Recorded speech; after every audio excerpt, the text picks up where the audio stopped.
আসসালামু আলাইকুম। সবাই কেমন আছো? ফুডি কর্নারে সবাইকে স্বাগত। আজকের রেসিপিটা একেবারে ইউনিক ও অন্য ধরনের। আজকের রেসিপিটির নাম হচ্ছে ভাজা কেক।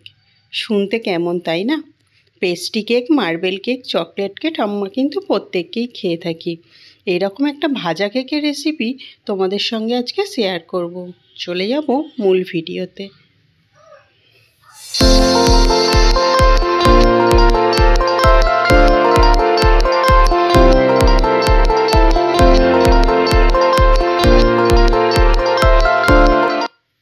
খুব কম সময়ে আর কম উপকরণে যে কেউ বানিয়ে ফেলতে পারবে এই ভাজা কেকটি। কোনো রকম ব্যাটার ছাড়াই, বাটার ছাড়াই কিন্তু এই কেকটা বানানো সম্ভব। এই কেকটা বানাতে শুধুমাত্র একটা ডিম হলেই যথেষ্ট। ডিমটিকে ফাটিয়ে আমি একটা হ্যান্ড উইস্কের সাহায্যে একটু সুন্দরভাবে প্রথমে মিশিয়ে নেব। তারপর আমি চায়ের কাপ মেপে 1 কাপ গোটা চিনি নিয়ে নিয়েছি। চিনিটি গলতে দেরি লাগবে বলে আমি কিন্তু মিক্সিং জারে এটাকে পেস্ট করে নেব।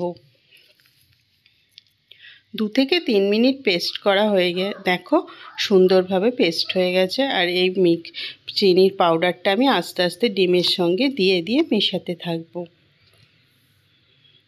কম কম করে দিতে হবে, একচোটে পুরোপুরি দেবে না। কম কম করে দিয়ে একটা সুন্দর ডিমের সঙ্গে এটা প্রথমে মিশিয়ে নিতে হবে। এটা কিন্তু যত মেশাতে থাকবে তত কিন্তু ডিমটা পাতলা হতে থাকবে, মানে চিনিগুলো গলতে শুরু করে দেয়। দেখো কতটা পাতলা হয়ে গেল মেশাতে মেশাতে।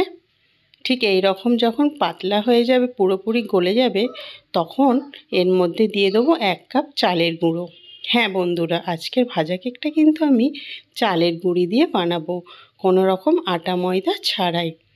চালের গুঁড়িটাকে এটা কিন্তু ঘরে কোটা চালের গুঁড়ো, কেনা চালের গুঁড়ো না। আর এটাকে দেখো কম কম কম দিয়ে আমি কিন্তু ডিমের সঙ্গে সুন্দরভাবে মিশিয়ে নিচ্ছি। এটা বানাতে কিন্তু কোনো রকম বাটার বা কোনো রকম তেল বা কোনো রকম পানি লাগবে না। মাত্র একটা ডিম হলে আর কিছুটা পরিমাণ চালের গুঁড়ো থাকলেই বাড়িতে এই কেকটা বানানো সম্ভব। আর বাচ্চা থেকে বড় সবাই কিন্তু এই কেকটা খেতে খুবই পছন্দ করবে। আমি বন্ধুরা প্রথমবার বানালাম, আর বানাতে বাড়ির সকল খেয়ে কিন্তু খুব পছন্দ করেছে। তোমরা কিন্তু একবার বানিয়ে দেখতে পারো।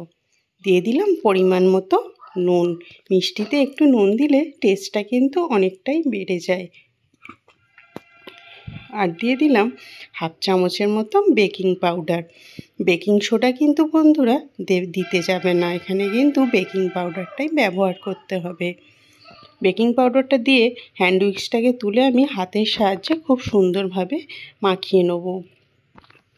চালের গুঁড়িটা 1 কাপ দিয়ে দেখো কিন্তু খুব নরম হয়েছে, মনে হচ্ছে আরও কিছুটা পরিমাণ চালের গুঁড়ি এখানে আমার লাগবে। একটা সুন্দর ডো তৈরি করা পর্যন্ত চালের গুঁড়ি কিন্তু এখানে দিতে হবে। দেখো পেস্টটা দেখে মনে হচ্ছে আর একটু চালের গুঁড়ি এখানে লাগবে, তাই আমি এখানে আরও 1/2 কাপের মতো চালের গুঁড়ি অ্যাড করে দেব। মাত্র 1.5 কাপ চালের গুঁড়ো দিয়ে কিন্তু বাড়ির সবার জন্য কেক রেডি হয়ে যাবে। খুব কম উপকরণ দিয়ে এই কেকটি বানানো সম্ভব, আর খুব তাড়াতাড়ি এই কেকটা বানানো যায়। খেতে কিন্তু বন্ধুরা খুবই অসাধারণ। যে কেউ খেয়েই বলতে পারবে কেকের টেস্টটা কিন্তু কত। দেখো সুন্দরভাবে এরকম গোল করে মুঠো করা যাবে, এরকম একটা ডো বানাতে হবে। খুব শক্ত ডো বানানো যাবে না, আর কিন্তু খুব নরমভাবেও বানানো যাবে না, তাহলে কিন্তু কেকটা খেতে খুব শক্ত লাগবে। ডোটা একটু নরম নরম রেখে দিতে হবে। 5 মিনিটের মতো রেস্টে রেখে দিলে বন্ধুরা কিন্তু আরও ভালো হয়। আমি কিন্তু কোনো রকম রেস্টে রাখিনি, ডাইরেক্ট বানিয়ে নিয়েছিলাম। এরকম ডোটা রেডি করে আমি এখন হাতটা পরিষ্কার করে নেব। হাতটা আমি এখানে ধুয়ে নিয়েছি, আর হাতের মধ্যে কিছুটা পরিমাণ তেল মাখিয়ে নিলাম।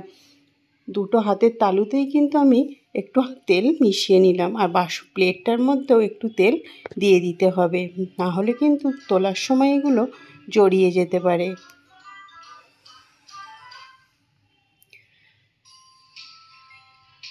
প্লেটটার মধ্যেও একটু তেল ঘষে নিতে হবে। আর হাতে এরকম সুন্দরভাবে যার যেমন পছন্দ সে কিন্তু শেপ দিয়ে নিতে পারো। কেউ গোল শেপও দিতে পারো, কেউ ডিজাইন করেও দিতে পারো, বা এরকম লম্বা করেও করে নিতে পারো। শেপটা কিন্তু যে যার পছন্দ অনুযায়ী বন্ধুরা দিতে হবে। আমি এখানে লম্বা লম্বা করে কেকটা বানিয়ে নেব। প্রথম দুটো একটা কেক দেখো আমি এইভাবে হাতের তালুতে প্রথমে গোল গোল করে মুঠো করে নিতে হবে, তারপরে কিন্তু এটাকে লম্বাভাবে বানিয়ে নিতে হবে। এরপরে বন্ধুরা আমি কাঁটা চামচ দিয়ে একটা সুন্দর ডিজাইন করে নিয়েছিলাম ওপর দিয়ে, তোমরা কিন্তু নাও করতে পারো। সমস্ত ডোগুলোকে এইভাবে আমি রেডি করে নেব। মাত্র 1.5 কাপ চালের গুঁড়োতে কিন্তু অনেকগুলো কেক বানানো যায়।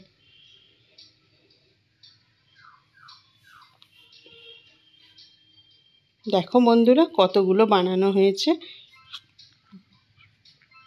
ঠিক এইরকম চেপে চেপে আমি কাঁটা চামচ দিয়ে এরকম একটা ডিজাইন বানিয়ে নিয়েছি। এটা বানাতেও পারো আবার নাও বানাতে পারো। এরকম একটা প্যানেতে আমি তেল দিয়ে দিয়েছি। তেলটা খুব গরম করব না, হালকা গরম হলে এর মধ্যে একে একে দিয়ে দেব। এরকম ফ্রাইং প্যান নিলেই কিন্তু বন্ধুরা এগুলো উল্টাতে সুবিধা হয় আর একসঙ্গে অনেকগুলো দেওয়া যায়। তেলটা যখন হালকা গরম হবে তখন কিন্তু একে একে এর মধ্যে ছেড়ে দেব।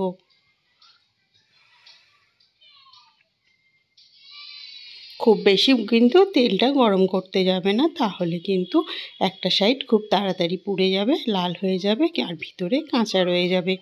মিডিয়াম ফ্লেমে রেখে উল্টে পাল্টে এটাকে লাল লাল করে ভেজে নিতে হবে। আর এটা বেকিং পাউডার যেহেতু দেওয়া আছে তাই এটা কিন্তু দেবার সঙ্গে সঙ্গে ফুলে ডবল হয়ে যাবে।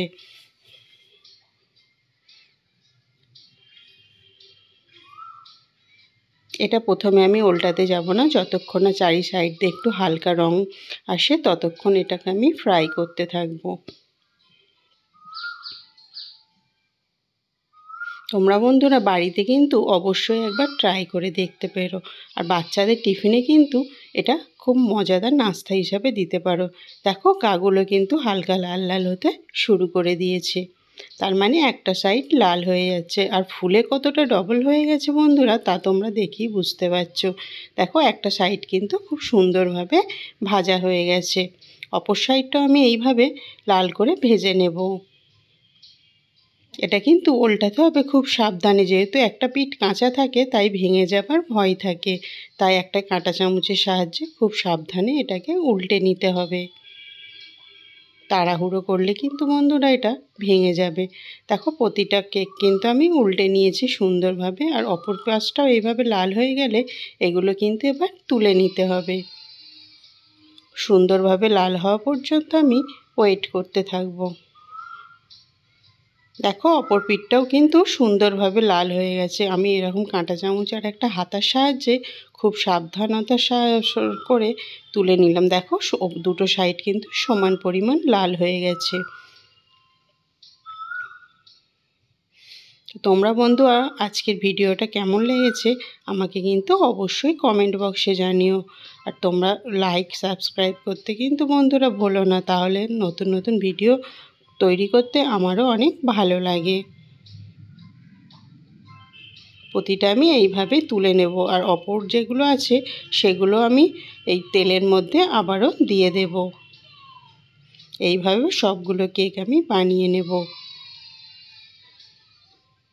এই রকম সুন্দর প্লেটে যদি এই রকম সুন্দরভাবে সাজিয়ে যে কারোর সামনে দেওয়া যায় তাহলে কিন্তু সে একটা খেয়ে আর বাকি রাখবে না, পুরোপুরি খেয়ে ফেলবে।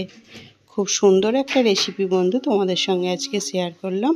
তো তোমরা বন্ধুরা কেমন লাগলো অবশ্যই আমাকে কমেন্ট বক্সে জানিও। আর চ্যানেলটিকে সাবস্ক্রাইব করতে কিন্তু ভুলো না বন্ধুরা, তাহলে কিন্তু নতুন নতুন রেসিপি বানাতে আমি আরও আগ্রহ পাবো।